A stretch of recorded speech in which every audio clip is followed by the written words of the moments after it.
एक समय की बात है। एक घने जंगल में एक ओम नाम का शेर रहता था। उसके पास एक गीदड़ भी रहता था जिसका नाम सुनील था। वह शेर की सेवा करता था। एक बार शेर को एक मत हाथी से लड़ना पड़ा था। तब से उसके शरीर पर कई घाव हो गए थे। इस लड़ाई में शेर का एक टांग भी टूट गई थी। तब से लेकर आज तक शेर को ठीक से शिकार भी नहीं कर पाया गया और कभी-कभी तो उसे भूखा भी रहना पड़ता था। शेर से ठीक से चला भी नहीं जाता था। जंगल में पशुओं का शिकार करना उसकी शक्ति से बाहर था। से शिकार के बिना पेट नहीं भरता था। शेर और गीदड़ दोनों भूख से व्याकुल थे। एक दिन शेर ने गीदड़ से कहा, अगर तुम किसी जानवर को बहला फुसला कर यहाँ तक ले आओ तो मैं उसे एक पंजे से मार कर घायल कर दूंगा और फिर दोनों दावत खाएंगे। गीदड़ ने कहा, ठीक है। यह कहकर गीदड़ किसी जानवर की तलाश में निकल गया। उसे गांव की तरफ एक गधा मिला जो वह हरे और कोमल घास चर रहा था। गीदड़ ने उसे देखा और उसके पास जाकर बोला, मामा नमस्कार, बड़े दिनों बाद दिखाई दिए हो और इतने दुबले कैसे हो गए। गधे ने उत्तर दिया, भगनी पुत्र, क्या कहूँ। धोबी बड़ी निर्दयता से मेरी पीठ पर बोझा रख देता है और एक कदम भी ढीला चलने पर मुझे डंडे से मारता है। घास मुट्ठी भर भी नहीं देता। स्वयं मुझे यहाँ आकर मिट्टी मिली घास के तिनके खाने पड़ते हैं। इसलिए दुबला होते जा रहा हूँ। गीदड़ बोला, मामा यही बात है तो मैं तुम्हें एक जगह ऐसी बतलाता हूँ जहाँ मरकत मणि के समान स्वच्छ हरी घास है। निर्मल जल का जलाशय भी पास में ही है। वहाँ आओ और हंसते गाते जीवन व्यतीत करो। गधे ने कहा, बात तो ठीक है भगनी पुत्र, किंतु हम देहाती पशु हैं। हम में वन में जाने की हिम्मत नहीं है।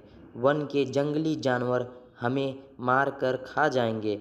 इसलिए हम वन के हरे मैदानों का उपभोग नहीं कर सकते।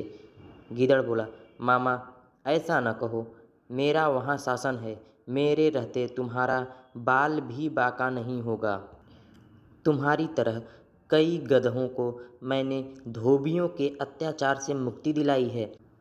इस समय वहाँ 3 गंधर्व कन्याएं रहती हैं जो अब जवान हो चुकी हैं।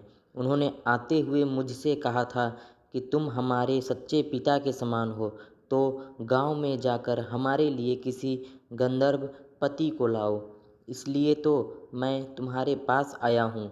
गीदड़ की बात सुनकर गधे ने गीदड़ के साथ चलने का निश्चय कर लिया। गीदड़ के पीछे पीछे चलता हुआ वन में प्रवेश कर गया, जहाँ कई दिनों का भूखा शेर भोजन की प्रतीक्षा कर रहा था। शेर के उठते ही गीदड़ ने भागना शुरू कर दिया।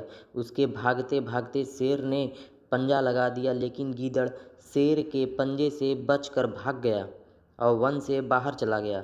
तब गीदड़ ने शेर से कहा, तुम्हारा पंजा बिल्कुल बेकार हो गया है। गधा भी उसके पंजे से बच भागता है।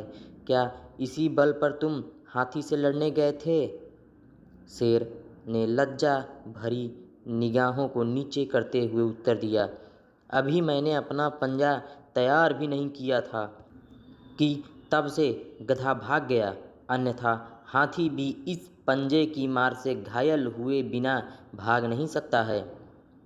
गीदड़ बोला, अच्छा तो मैं एक बार और प्रयास करता हूँ गधे को वापस लाने का। शेर बोला, क्या अब वह गधा वापस आएगा।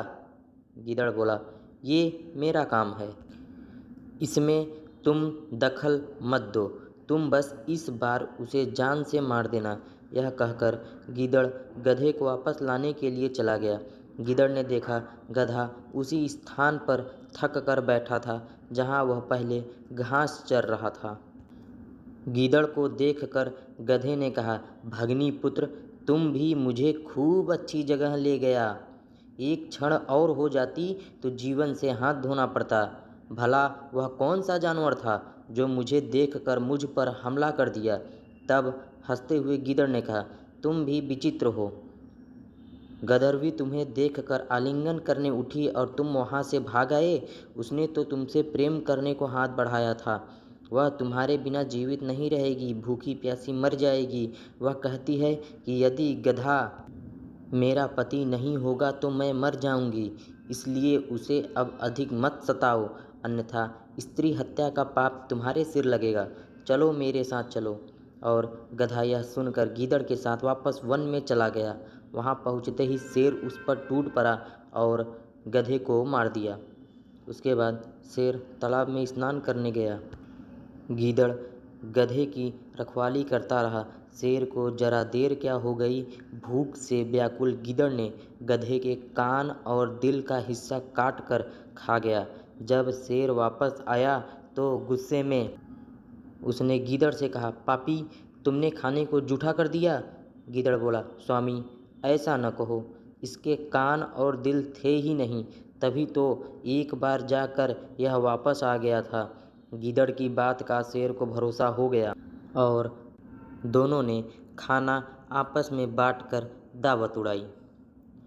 तो बच्चों, इस कहानी से हमें यह शिक्षा मिलती है कि कभी भी अनजान लोगों की बातों में नहीं आना चाहिए। वीडियो को लाइक करें, चैनल को सब्सक्राइब करें, कमेंट करें। धन्यवाद।